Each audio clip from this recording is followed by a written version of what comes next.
Пријави со наоди за прекршување во ек на изборен процес. До антикорупцијска веќе се нотирани 37 пријави за сомнеж за прекршување на законот.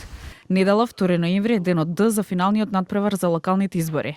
И додека кандидатите на свој начин се борат за поддршка од народот, од антикорупцијска за телевизија 24 вела дека регистрирани се и 2 пријави за користење на службени возила.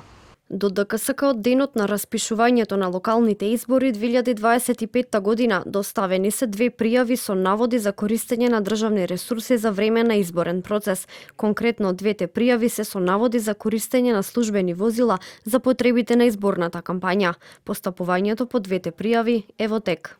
До Државната комисија за спречување на корупцијата се поднесени и пријави за сомнеж за вработување и распоредување во јавен сектор.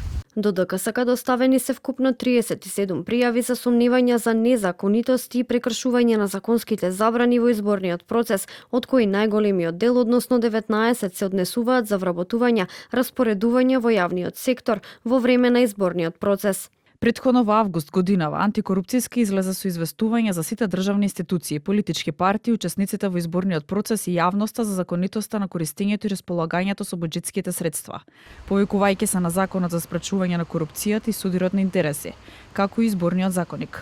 ДКСК ќе го следи целиот изборен процес и во случаите на основ за сомневање за прекршување на одредбите од Законот за спречување на корупцијата и судирот на интереси и изборниот законник, ДКСК ќе ги смета за одговорност на одговорните лица на државните органи и другите субјекти, ќе презема мерки за утврдување на таквите сомневања, ќе ги извести надлежните органи и ќе бара преземање активности во рамките на нивното надлежно постапување. Се наведува забрана за нови инвестиции во внредни исплати. Стои дека не може да се извршуваат исплаќање на плати и други исплати од буџетски средства.